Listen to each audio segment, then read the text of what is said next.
Evelyn, once the devoted wife who made herself invisible to please billionaire Victor Langford, never imagined the night she would force the entire city, and her husband, to finally see her. Evelyn's dreams of a genuine marriage shatter when she discovers Victor not only treats her like a stranger in public, but built his empire on her late father's stolen legacy. It fast-forwards to the exclusive charity gala, where a transformed Evelyn emerges as the mysterious benefactor, leaving a stunned Victor speechless and powerless, setting the stage for a story of betrayal, reclamation, and the question of whether redemption is even possible. 3 years ago, Evelyn had believed in fairy tales. Victor Langford swept into her life like a storm, charming, relentless, impossible to resist. He'd found her at a technology conference where she was presenting her late father's final research, a small-scale inventor's daughter trying to honor a legacy. Victor had listened with such intensity, asked such thoughtful questions, looked at her like she was the only person in the room. 6 months later, they were married in a ceremony that made the society pages. Evelyn wore vintage lace and carried wildflowers. Victor whispered promises against her hair as they danced, told her she'd changed his life, that he'd finally found something real in a world of pretense. The change came gradually, like winter creeping in. First, it was missing dinner because of late meetings. Then separate bedrooms, explained away by his insomnia and early morning calls. But the real shift happened at their first charity gala as a married couple. "Victor, darling, who's your lovely companion?" an investor's wife had asked. Evelyn had smiled, extended her hand, ready to introduce herself as his wife. "This is Evelyn, an associate helping with some technical consulting," Victor said smoothly, his hand barely touching the small of her back before moving away. The words hit like a slap. Evelyn's smile froze. She'd looked at Victor, waiting for the joke, the wink, the clarification. But he'd already turned to discuss market trends, leaving her standing alone in her evening gown, an associate at her own husband's side. It became a pattern. At galas, she was a colleague. At business dinners, someone from the tech division. Victor arrived at events with actresses and models, his arm around their waists, his attention focused entirely on them while cameras flashed. Evelyn watched from corners, from the shadows of the mansion they shared but never inhabited together. She told herself it would change. That the man who'd promised her everything would remember those promises. But with each passing month, Evelyn faded further, becoming a ghost haunting the edges of her own life, invisible in her own marriage. The confrontation came on a cold November evening, after Evelyn had watched Victor leave for yet another gala with a famous actress on his arm. She'd seen the photos online within hours, Victor's hand on the woman's waist, his smile dazzling for the cameras, the headlines speculating about the city's most eligible bachelor and his latest conquest. When he returned after midnight, Evelyn was waiting in the living room, still dressed, her hands trembling with suppressed rage and hurt. "We need to talk," she said quietly. Victor loosened his bow tie, poured himself a scotch. "It's late, Evelyn. You introduced me as a friend of the family tonight. I saw the coverage. I'm your wife, Victor. Your wife." He sighed, the sound heavy with impatience. "I know who you are. Then why does the rest of the world think you're single?"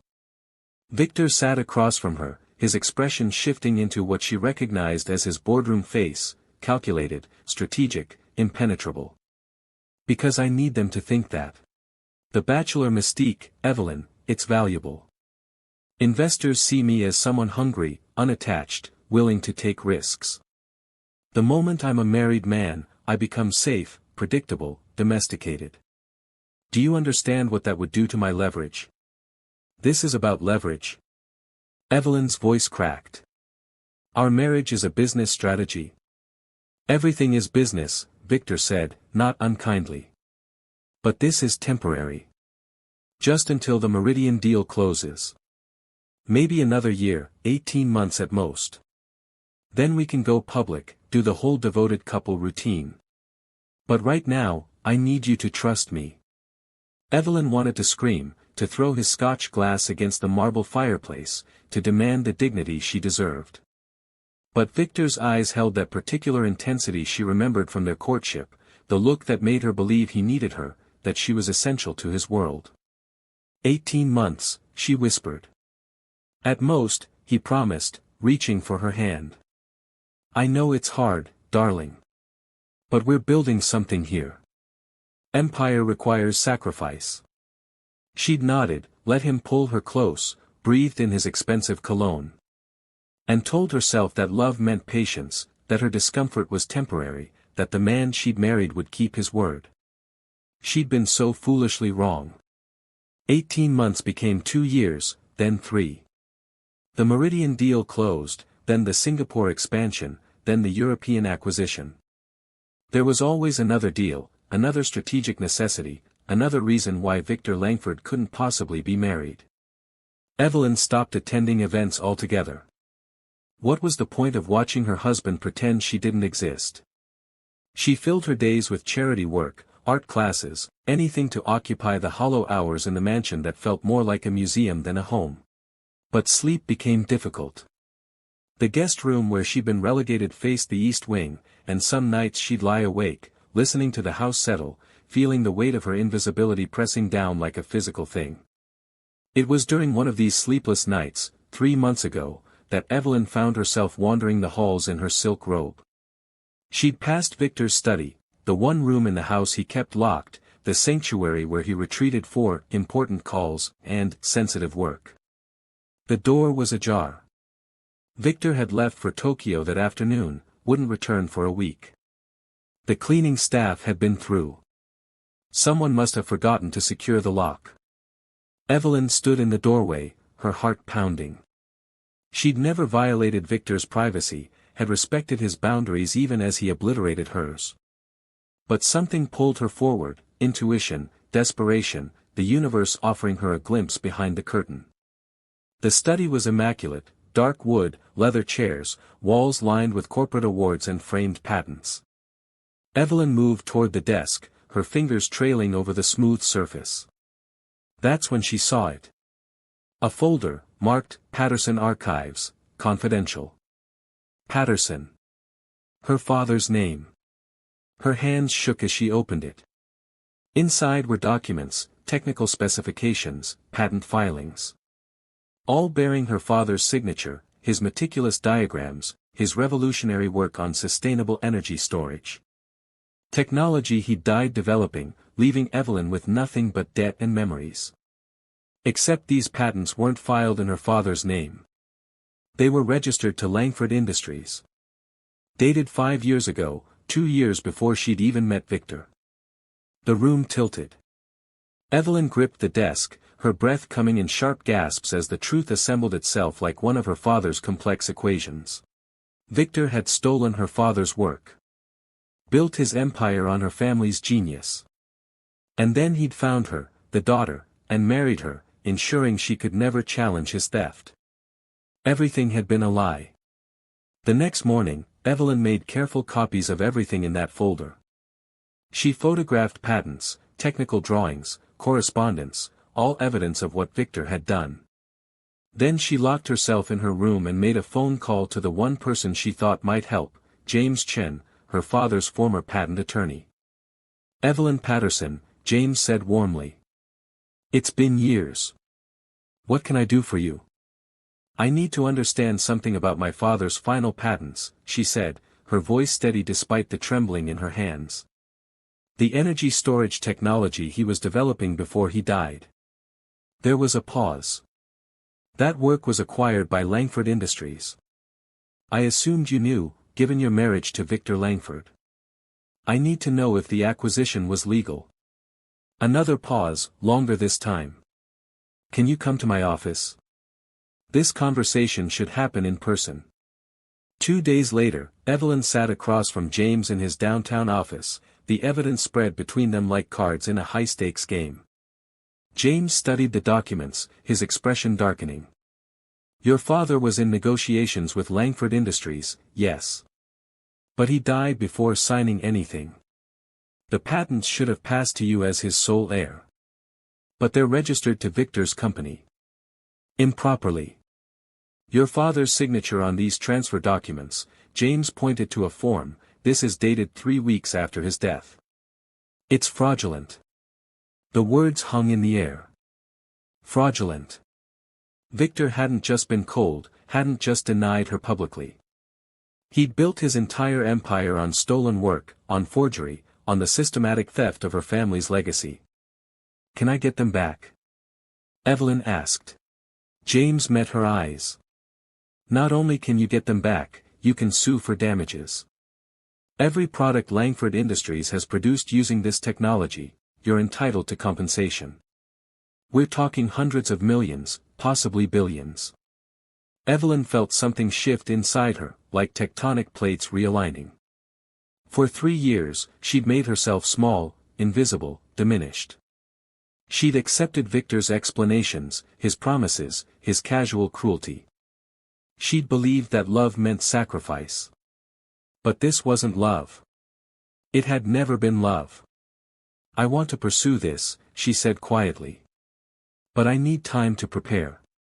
Can we keep this completely confidential? James nodded. We'll build an airtight case. When you're ready to move, we'll have everything in place. Evelyn stood, gathered the documents. For the first time in 3 years, she felt solid, real, visible, at least to herself. If Victor wanted her to disappear, she would. But when she returned, it would be as someone he couldn't ignore. The transformation began small. Evelyn started with her mornings, reclaiming the hours she'd spent wandering the empty mansion. She hired a personal trainer, worked with a nutritionist, took control of the body she'd neglected during years of depression and isolation. She changed her wardrobe, donating the muted colors and modest cuts Victor had suggested made her look professional. In their place came bold silhouettes, rich jewel tones, pieces that commanded attention rather than deflecting it. But the real change was internal. Evelyn devoured business journals, studied corporate strategy, learned the language of the world Victor had kept her from. She met regularly with James Chen, building her legal case brick by brick. Every patent, every product, every dollar of Victor's empire that rested on stolen ground, she documented it all. And then she had an idea. The Hastings Foundation Gala was the social event of the season, a glittering spectacle where the city's elite gathered to display their wealth and influence. Victor attended every year, always with some beautiful woman on his arm, always courting the investors and power brokers who kept his empire running. This year, the foundation was seeking a primary benefactor, someone willing to donate $5 million to fund their new children's hospital wing. Evelyn made a call to the foundation's director, a woman she'd worked with on smaller charity projects. I'd like to make an anonymous donation. $5 million. But I have some conditions. The director's voice trembled with excitement. Of course, anything. I want to remain anonymous until the night of the gala. I'll be introduced as the angel benefactor. And I want full approval over the seating arrangements, the program, and the guest list. Consider it done. Evelyn hung up, a small smile playing at her lips. She scheduled appointments with the city's best stylists, jewelers, and image consultants. If she was going to step out of the shadows, she would do it in a way no one, especially not Victor, could ignore. She commissioned a gown, white silk that hugged every curve she'd worked so hard to reclaim, with a neckline that demanded attention and a train that whispered power with every step. A diamond tiara that had belonged to her mother, kept locked away for years, would complete the transformation. Everything was falling into place. The legal case was ready. The gala was set. All that remained was the performance, the moment when Evelyn Langford would force the entire city to see what Victor had tried so hard to hide. She was no longer invisible. And soon, everyone would know it. Victor barely noticed Evelyn's transformation. He'd been consumed with a potential merger, spending 18-hour days at the office, coming home only to sleep and change clothes. When he did see his wife, he registered her new appearance with vague approval, "You look well, darling," before returning to his phone. He didn't ask where she went during the day. Didn't notice the diamond tiara being restored by the city's finest jeweler. Didn't see the gown hanging in the back of her closet, wrapped in protective silk. 2 weeks before the Hastings Gala, Victor's assistant confirmed his attendance. His date would be Simone Mercier, a French actress currently filming in the city, perfect for the cameras and sophisticated enough to charm his business associates. Evelyn watched the confirmation email appear on the shared household calendar and felt a cold satisfaction settle in her chest. The city's society pages buzzed with speculation about the mysterious angel benefactor who donated $5 million. Theories flew: a tech mogul wanting publicity, a foreign royal, an eccentric philanthropist. The Hastings Foundation played the mystery perfectly, teasing just enough detail to build anticipation. Victor mentioned it over breakfast one morning, one of the rare moments they occupied the same space. The gala's going to be circus this year. Everyone trying to figure out who dropped $5 million on a hospital wing. Are you curious? Evelyn asked, her tone casual. Not particularly. Probably some new money tech founder looking to buy respectability. He glanced at his watch. I won't be home tonight. The Berlin team is calling at midnight. Of course, Evelyn said, buttering her toast. Will you be bringing Simone to the gala? Yes. Good optics, the international film community has investment potential. He stood, adjusted his tie. You don't mind, do you? I know we discussed going public eventually, but the timing still isn't right. Evelyn met his eyes, saw the casual dismissal there, the absolute certainty that she would accept whatever scraps of attention he offered. I don't mind at all, she said softly. Victor kissed the top of her head, a gesture more habit than affection, and left. Evelyn sat in the silent dining room, listening to his car pull away. In exactly 12 days, Victor Langford would walk into the Hastings Gala expecting another night of performance and strategy. He would charm investors, pose for photographers with Simone on his arm, and maintain the fiction of his bachelor mystique. But this time, someone would be watching. Someone who knew every lie, every theft, every casual cruelty he'd inflicted. Someone who was done being invisible. Evelyn smiled into her coffee. Let him have his illusions for a few more days. The reckoning was coming. The Hastings Foundation Gala transformed the Grand Regency Hotel into a palace of light and luxury. Crystal chandeliers cast prismatic rainbows across marble floors. Society's elite arrived in limousines and town cars, a parade of designer gowns and black-tie elegance. Victor arrived with Simone, who looked stunning in crimson silk. Cameras flashed as he guided her up the stairs, his hand possessive at her waist, his smile practiced and perfect. Inside, he worked the room with ruthless efficiency, collecting business cards and investment commitments like a general claiming territory. The crowd gathered in the ballroom, waiting for the official program to begin. Speculation about the angel benefactor reached a fever pitch. A string quartet played soft melodies as servers circulated with champagne. Then the lights dimmed. A single spotlight illuminated the top of the grand staircase. The room fell silent, hundreds of faces turning toward the light. And Evelyn descended. The white silk gown caught the light like liquid moonlight, the diamond tiara glittering against her blonde hair. She'd transformed her appearance completely, her hair styled in soft waves, her makeup dramatic and flawless, her posture radiating confidence and power. She looked like royalty, like old Hollywood glamour, like someone who owned every space she occupied. The room held its collective breath. Victor stood frozen near the bar, his champagne glass suspended halfway to his lips. His expression shifted from polite curiosity to confusion. The woman looked vaguely familiar, to sudden, absolute recognition. His wife. That was his wife. Evelyn descended slowly, deliberately, giving everyone time to absorb the transformation.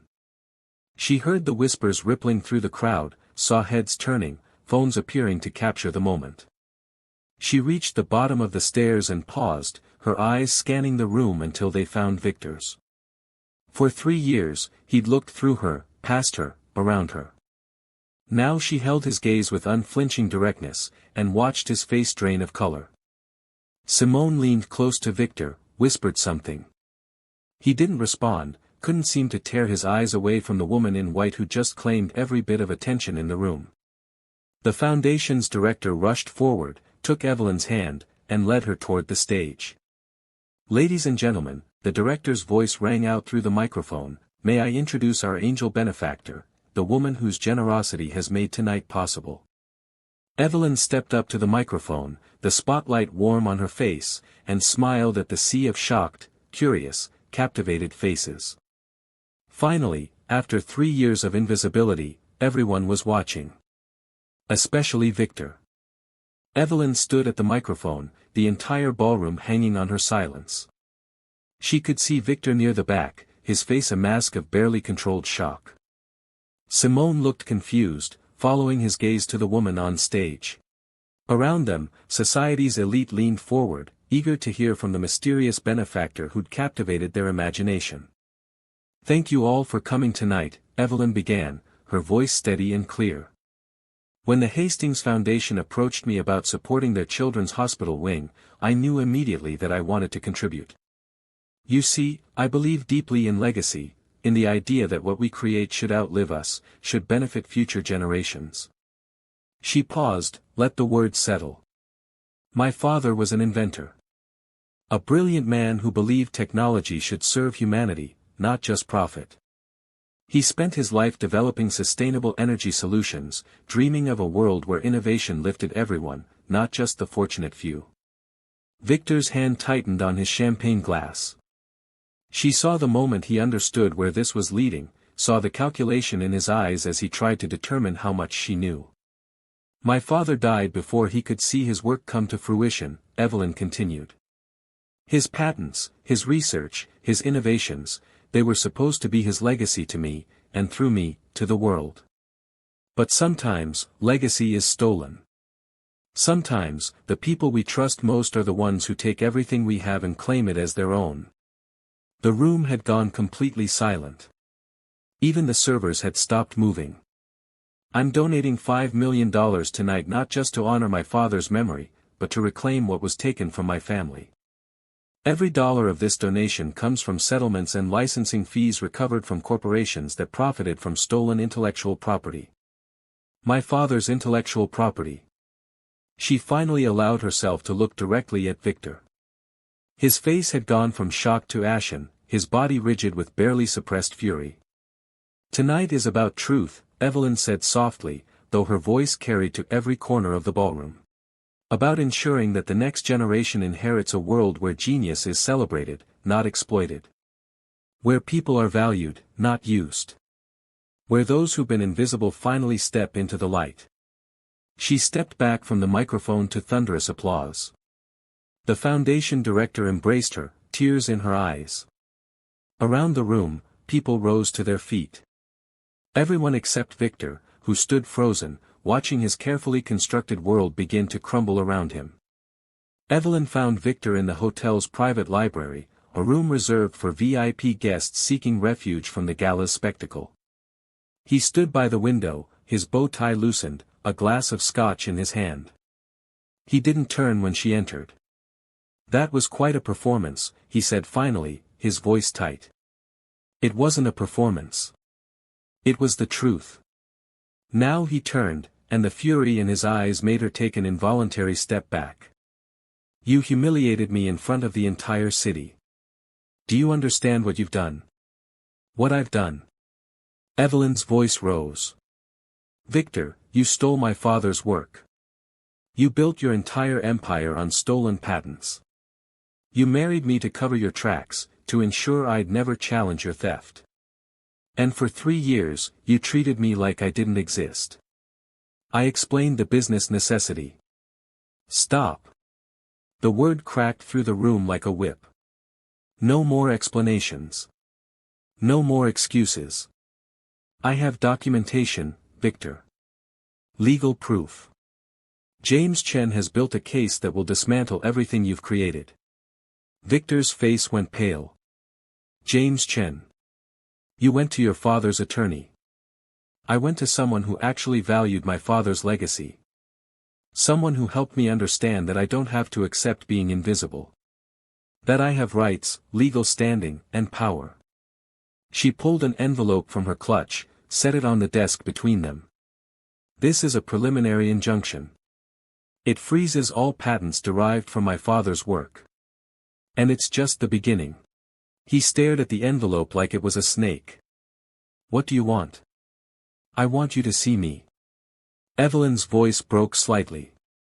For once in 3 years, I want you to actually see the woman you married. Not as an obstacle or an asset or a piece of leverage. As a person. As someone who deserved better than what you gave. Victor sank into a chair, suddenly looking older, smaller. I never meant to hurt you. But you did. Repeatedly. Deliberately. You knew exactly who I was when you married me, didn't you? You knew I was Patterson's daughter. The silence was confirmation enough. I thought if I married you, the patents would be secure. That you'd never question their origin. He looked up at her, something that might have been genuine regret flickering across his features. But then I fell in love with you. Not at first, you were just strategy. But somewhere along the way, it became real. Real enough to publicly deny me. Real enough to parade other women while I watched. I was protecting the empire. Our empire. No, Victor. Your empire. Built on my father's genius and my compliance. Evelyn moved toward the door, then paused. You have a choice. We can go to court, public, messy, destructive. I'll win, and you'll lose everything. Or we negotiate. You transfer the patents back to me, compensate me fairly, and we dissolve this marriage quietly. I'll even let you keep some licensing rights, enough to rebuild something honest. And if I refuse? Then I'll see you in court. She opened the door, let in the sound of music and laughter from the gala. You always said everything was business, Victor. Well, this is business. And for the first time, I'm the one with leverage. She walked out, leaving him alone with his scotch and his shattered illusions. Outside, the gala continued, but Evelyn didn't return to the ballroom. She collected her coat, stepped into the cool night air, and breathed deeply. For 3 years, she'd been invisible. Now, finally, she could see herself clearly, not as Victor's hidden wife, but as her father's daughter, reclaiming her legacy and her life. Whatever Victor decided, whatever came next, Evelyn Langford was done disappearing. She was done being a stranger in her own story.